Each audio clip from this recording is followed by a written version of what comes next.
What's up, guys? On today's episode, we've got a 2007 Kawasaki Mule. I believe the model number is KAJ620 or KAF620J. Apologize. We have got to do front TV axles in it. So I hope you guys enjoy this video. Give me a like, comment, subscribe. Definitely subscribe. It doesn't cost you anything. I appreciate y'all watching. Hope y'all have a good one. All right, guys. Sorry about that. Upset child. So we've got our lug nuts off. We're going to pull the wheel off. We'll get it over here rolled out of the way. Take your cap off. Get a pry bar real quick. I'll put that up. Shouldn't have. Short pry bar, screwdriver, whatever you got. Take your dust cap off right here. It's just a rubber cap. Now, get your pair of side cutters. I prefer the long ones. Go ahead and take your Carter keys, your Carter pins, and get them knocked around. And then I'll teach you guys a little trick here. If you use side cutters versus a pair of pliers. So we'll get these eased around. You can use a pair of pliers if they're real tough Carter pins like this. But get them knocked out a little bit, and you can bite the Carter pin just like so. And use the tip of them to pull out the Carter pin. Instead of having to fight to pull on the pliers, you can kind of use them as leverage. So grab your 27mm socket again. Take all your hardware off. According to this, I was wrong. The lock washer does need to go back on. So I will put it back on the other one here in just a few minutes. Take your pry bar. Again, this machine does have drum brakes. So we're going to take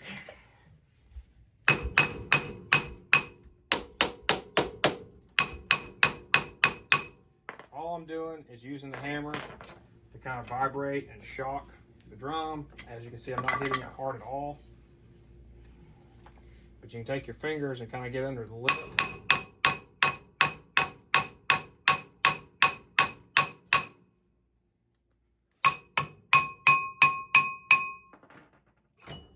All you want to do is vibrate it loose. We got a bit of a wheel seal. No?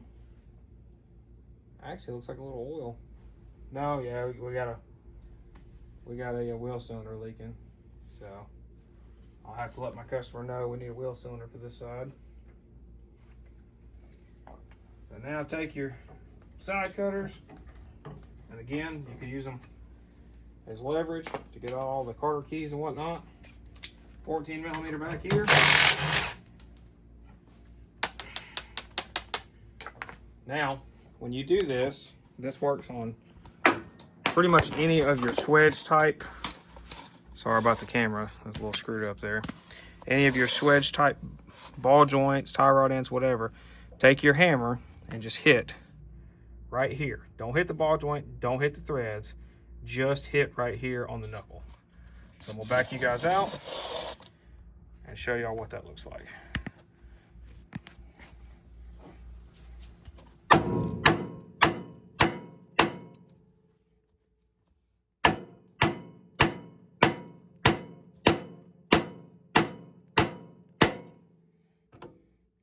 So again, you're not trying to beat it to death. All you're trying to do with that nut off, and it's on a swedge fit so it naturally wants to come out this way, is you're trying to vibrate / shock this enough to get it to pop loose. So I'm gonna back you guys out here.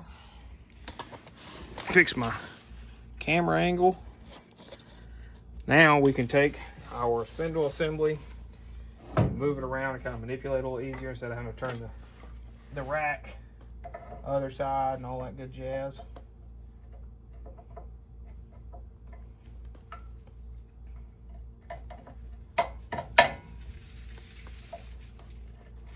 I'll tell you what, I don't know when y'all are gonna be watching this video, but it's been a day.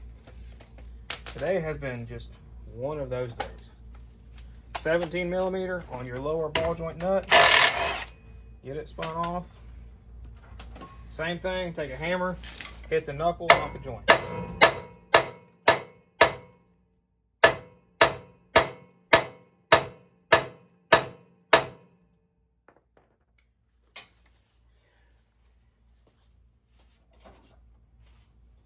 put my long pry bar up when I shouldn't have.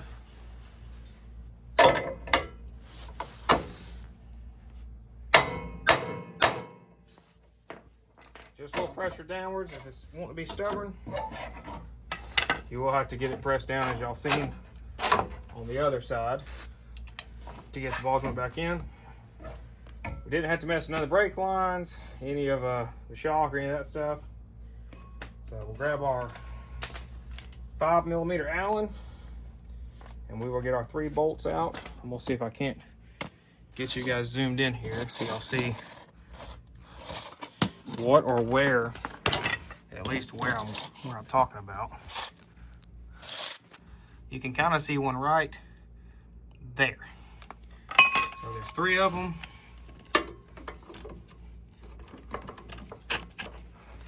Man, with this camera right here, it makes it hard to see anything.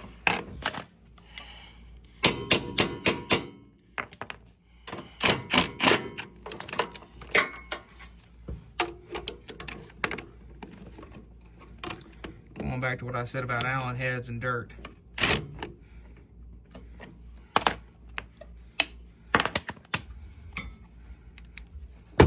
Give us a little bit of light here, see if we can see. We can pretend like we can see what we're doing. Okay, there's one. Our bottom one was wanting to round out on us.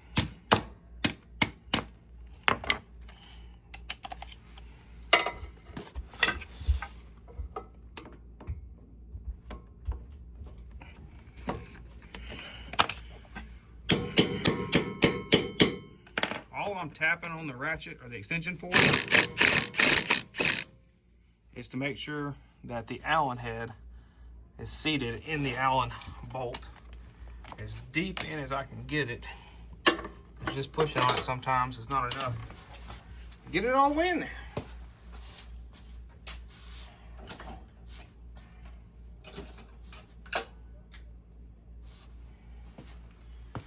Now, since this lower bolt is wanting to give us an absolute fit, we're going to take us a little pick, make sure there's not too much mud in the bottom of it. I'll tell you what I need. Y'all hang tight. I've got a set of these Pittsburgh ball end long hex head Allen keys, or whatever you want to call them, but you got to be careful with these because you'll just snap the actual ball off. Come right out. So let's get it spun the rest of the way out. Bolt fell off. Now we can take our whole axle assembly out of here. So, get my camera set back up. All right, as y'all can see, we've got this little retention clip right here. So the way I did the other one was just push down on it, and that reveals some slack. Take you a pair of snap ring pliers.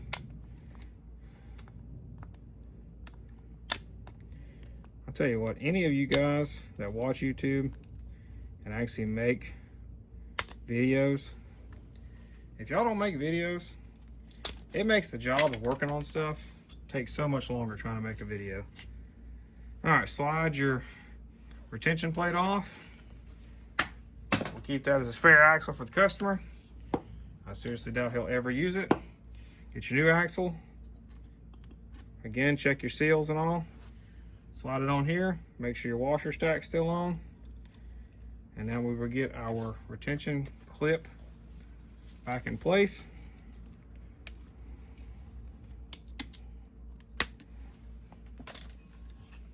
You see it's a little too far over right here. Just take a screwdriver or a pick and get it snapped back in the right area. So now we need to take, you see our O-ring stuck to it. We need to get that off and get some grease on it where it'll stay where it's supposed to stay.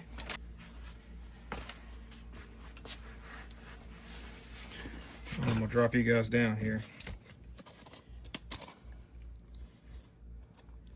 So There you can see get a better idea of where those bolts have to go into. Try not to get any extra dirt and whatnot on your O-ring. The grease will hold it there, as y'all can see. Now we take our new axle and get it past our little shield here.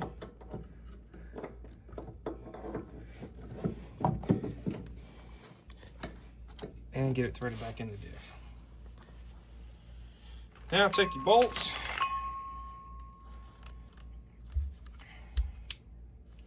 And we'll take a pick real quick and just clean out the head of the bolts.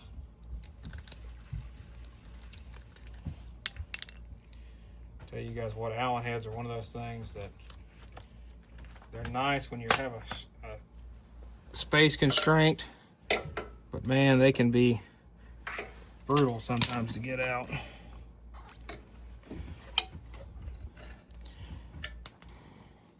You see that axle keeps wanting to kind of slide back a hair. So let's swap tools here as soon as I can find my regular Allen head. There we go, wherever it run off to.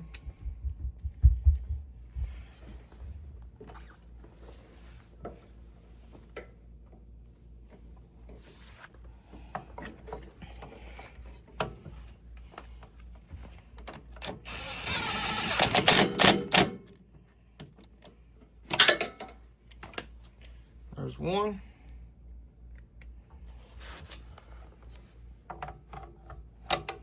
Get our backside in here and started.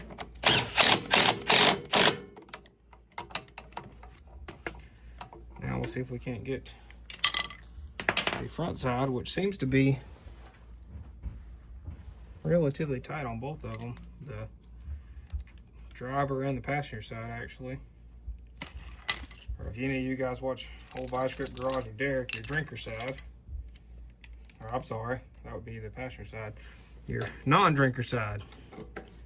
If y'all don't watch Derek Vice Grip Garage, I recommend watching him, because that guy, me and the kids watch him quite often.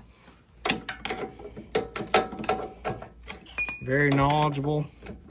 And if y'all are parents, if any of y'all are parents, and y'all want to be able to watch something like this with your kids, he's got a real clean channel, no cussing, none of that kind of stuff. So very kid friendly, very entertaining to watch, and informational in some cases.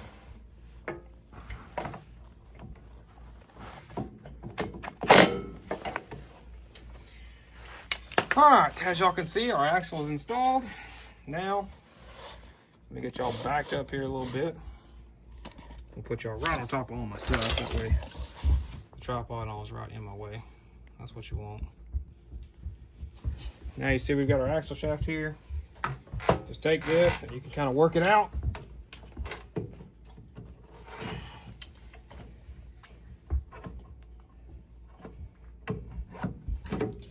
Get it slid back up in here. Move your light where it's actually useful. Take your pry bar, get it fished in your A-arm here, or your lower control arm, depending on who you ask.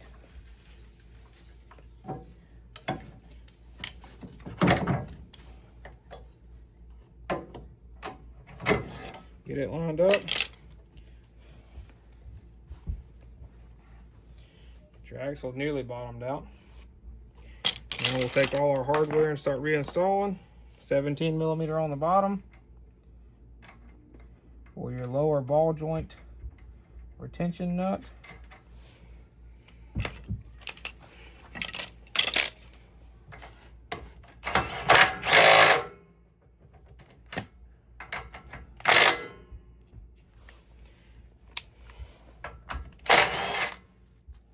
Forgot our washer. Put your washer back on. Players fond of washers for whatever reason. Making sure you line up your hole for the carter pin. Now we'll go ahead and do our tie rod in the same way. Not forgetting a washer this time.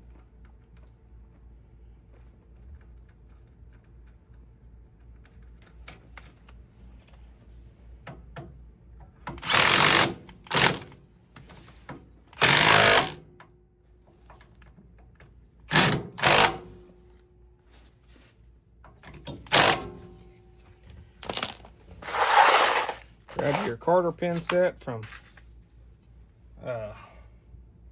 wherever.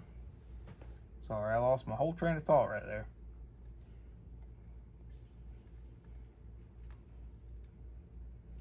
Again, we're going to bend them over to where we cut one side off, cut the waste side of the other one off.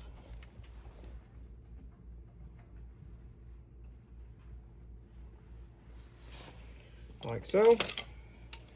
Now snip our excess.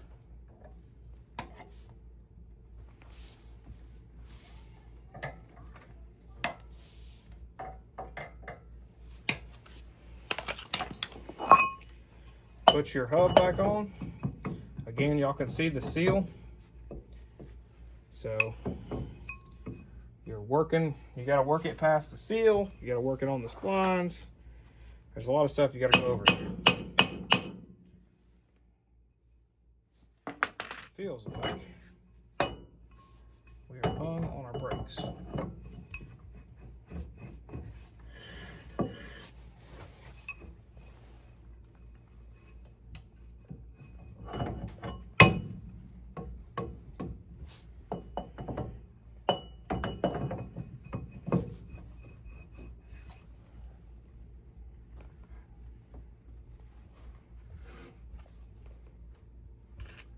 No?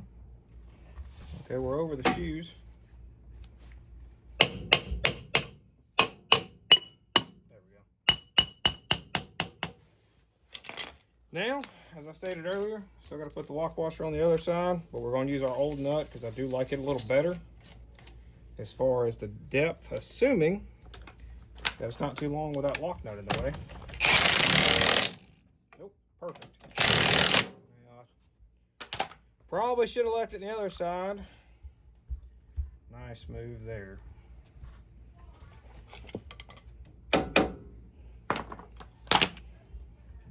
Same thing. Fold it up. Cut the excess off. Now we'll get our wheel thrown back on real quick. Let me grab the wheel, fix the camera.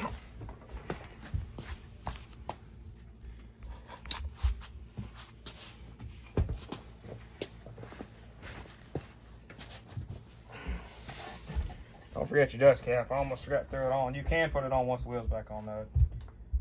The wheel's not in the way, it sticks through the center hub bore of your wheel and tire assembly. Slide it on. And start all your nuts.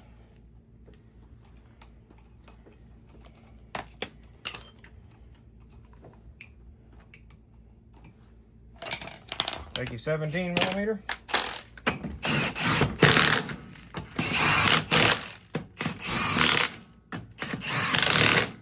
Tighten all your lug nuts up in a crisscross fashion.